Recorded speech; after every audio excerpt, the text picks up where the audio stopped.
Hey guys, good morning. कैसे हो आप सभी? मैं सपना स्वागत करती हूँ अपने यूट्यूब चैनल बीइंग एजुकेटेड में। आशा करती हूँ कि आप सभी लोग स्वस्थ होंगे, मस्त होंगे और अपनी पढ़ाई रोज़ाना की तरह अच्छे से कर रहे होंगे।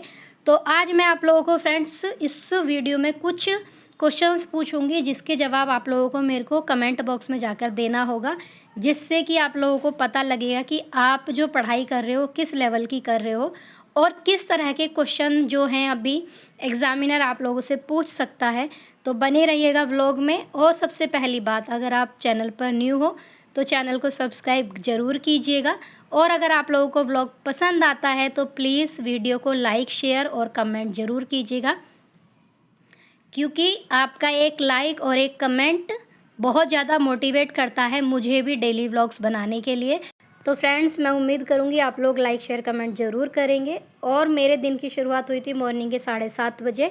मैंने पहला जो स्लॉट है कंप्लीट किया, आसियान का मेरा कंप्लीट हो गया है। नोट्स भी मैंने बना लिए हैं और मैंने कुछ ऑर्डर मंगाया था मॉर्निंग के 9 बजे। जैप्टो ऐप है, जैप्टो, उससे मंगाया था। तो मुझे ऑफ़र मिला तो मैंने दही और रस और साथ में दूध मंगा लिया था। ये मेरा नाश्ता हो गया है। फिर मिलती हूँ आप लोगों से नाश्ता करने के बाद। बने रहिएगा व्लॉग में ज़रूर। फाइनली मैं आ गई थी दोबारा अपना स्टडी करने। मेरे पास लैपटॉप है क्योंकि मेरे हस्बैंड अभी नहीं गए हैं, तो मैंने सोचा कि इस चीज़ का फ़ायदा क्यों ना उठाया जाए। तो मैं आ गई लैपटॉप से फिर से स्टडी करने। और मैं अभी पढ़ रही थी यूरोपीय संघ, क्योंकि आईआर को मुझे बहुत अच्छे से कवर करना है। तो पहला क्वेश्चन आप सभी लोगों के लिए, क्या यूरोपीय संघ का अपना खुद का संविधान है? कमेंट में उत्तर ज़रूर बताना। तो आप लोगों को मैं बता देती हूँ यूरोपीय संघ के बारे में मैंने क्या पढ़ा और मैंने क्या क्या नोट्स उसमें लिखे हैं। तो सबसे पहला इसका जो मोट्टो होता है वो है यूनिटी इन डाइवर्सिटी, यानी कि विविधता में एकता। ये इसका मोट्टो है। और ये कैसा संगठन है? तो ये उत्तर सहयोग अंतर सरकारी संगठन है। इसका अपना खुद का झंडा भी है, राष्ट्रीय गीत भी है और इसकी स्थापना दिवस भी मनाया जाता है। अपनी संसद भी है, मुद्रा भी है और अपना खुद का केंद्रीय बैंक भी है। आपको बताना है क्या अपना खुद का संविधान है, ये आपको बताना है। स्थापना हुई थी 1993 में। ब्रुसेल्स में इसका मुख्यालय है। अभी टोटल 27 कंट्रीज़ इसमें शामिल हैं। जो यूरोपीय संघ के सदस्य नहीं हैं, स्विट्ज़रलैंड, नॉर्वे और तुर्की, ये यूरोपीय संघ के सदस्य नहीं हैं। सेकंड क्वेश्चन आप लोगों के लिए, यूरोपियन परिषद के सदस्य हैं लेकिन यूरो मुद्रा को नहीं अपनाया, कौन कौन से देश हैं? कमेंट करके ज़रूर बताइएगा। तीसरा क्वेश्चन, शांगेन वीज़ा क्या है और इससे क्या फ़ायदा है? कमेंट करके ज़रूर बताइएगा।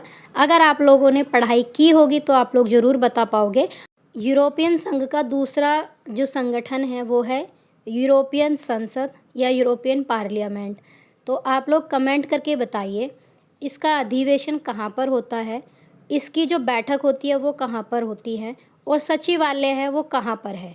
तो ये 3 से 4 क्वेश्चन आप लोगों को दिए हैं, आप लोगों ने कमेंट करके इसका जवाब ज़रूर देना है। और तो फाइनली मेरे घर का सारा काम हो चुका है, अब सिर्फ मेरे को नहाना है। नहाकर आने के बाद मिलती हूँ आप लोगों से स्टडी टेबल पर।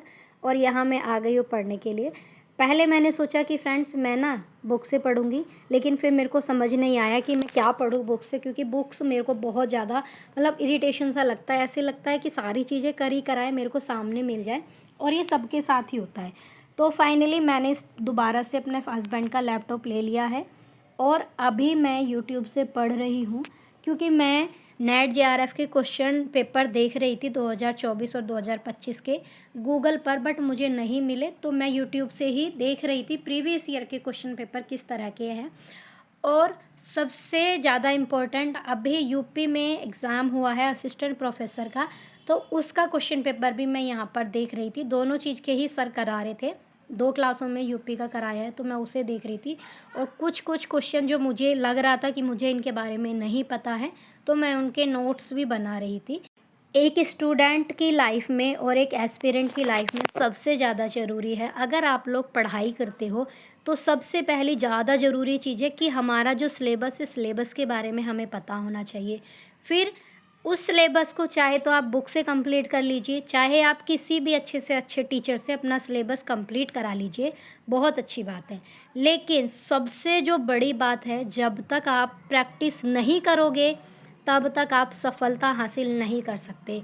तो सबसे ज़्यादा ज़रूरी है सिलेबस कंप्लीट कीजिए, 1 से 2 बार अपना सिलेबस कंप्लीट कीजिए और उसके बाद जितना हो सके क्वेश्चन की प्रैक्टिस कीजिए, क्योंकि बिना प्रैक्टिस के कुछ भी नहीं।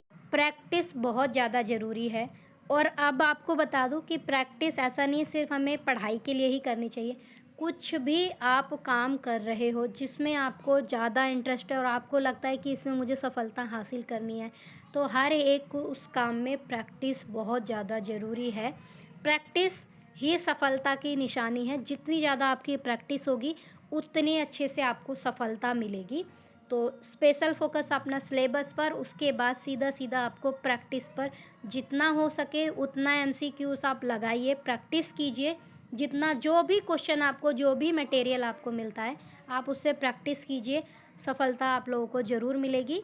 सीधी कुल मिलाकर बात ये है, अगर आप लोग किसी भी नई बाइक या स्कूटी चलाना सीखते हो तो आपको बार बार प्रैक्टिस की ज़रूरत है। तो वैसे ही अगर आपको अपना एग्ज़ाम क्रैक करना है तो आपको एमसीक्यूज़ की प्रैक्टिस करनी ही पड़ेगी। तो फाइनली फ्रेंड्स, यहाँ पर मैं अपना थोड़ी देर के लिए सो गई थी और बज गए थे शाम के 6:30। मैंने अपना खाना बना लिया, सारा काम मेरा हो चुका था यहाँ पर। फिर खाना खाने के बाद मैं रात को अपना छत पर वॉक करने गई, उसके बाद मैं आई हूँ दोबारा से पढ़ने के लिए। अभी टाइम हो रहा था 10 और मैंने शुरू की है आईआर की क्लास, जो मैंने ली है प्रद्युम्न सर की क्लास, और उन्हों की ये प्रीवियस क्लास है। मैं अभी देख रही थी क्योंकि इन्होंने सर ने ना क्रम वाइज, सीरियल वाइज सारे के सारे इवेंट कराए हुए हैं, कौन सा किस सन में क्या क्या हुआ था, सारी चीज़ें। सबसे बड़ी बात, ये वाला जो क्वेश्चन है, जो इवेंट मैं अभी कर रही हूँ क्रम वाइज, ये नेट जेआरएफ के लिए सबसे फेवरेट क्वेश्चन है उसके, कि आपको कालक्रम के अनुसार अरेंज करना है या फिर कौन सी कन्वेंशन सबसे पहले हुई थी, कौन सा सम्मेलन सबसे बाद में हुआ, वो सारी चीज़ें बहुत फेवरेट क्वेश्चन है, हर बार आता है। तो मैंने सोचा कि मैं इसको भी ज़रूर करूं, क्योंकि बुक में तो टाइम अलग अलग टाइम पीरियड थोड़ा डिफरेंट कर करके दिया है, सर ने सबको एक साथ इकट्ठा कर रखा है और हमें प्रोवाइड कर दिया, तो मैंने अपना शुरू कर दिया। फिर थोड़ा सा मैं कलाम सर के नोट से भी, उनकी क्लास ख़त्म हो गई, कलाम सर के नोट से भी मैंने थोड़े से क्रम वाइज किए हैं।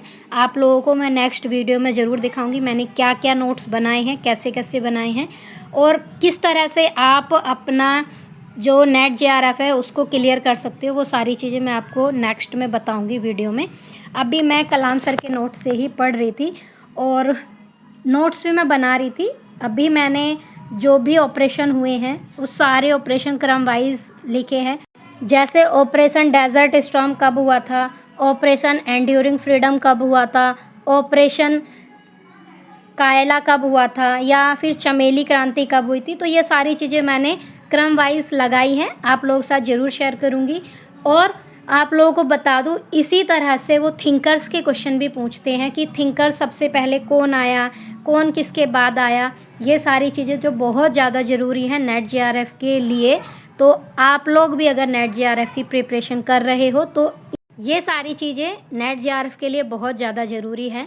कौन सा थिंकर्स किस सन में आया, किसके बाद कौन सा थिंकर्स आया, किस थिंकर्स की कौन कौन सी बुक्स हैं, सारी चीज़ें बहुत ज़्यादा ज़रूरी है नेट जेआरएफ के लिए। तो स्पेशली मेरा फोकस रहेगा कि मैं सबसे पहले इन्हीं चीज़ों को कवर करूं, क्योंकि ये नेट जेआरएफ का सबसे फेवरेट क्वेश्चन होते हैं इस तरह के।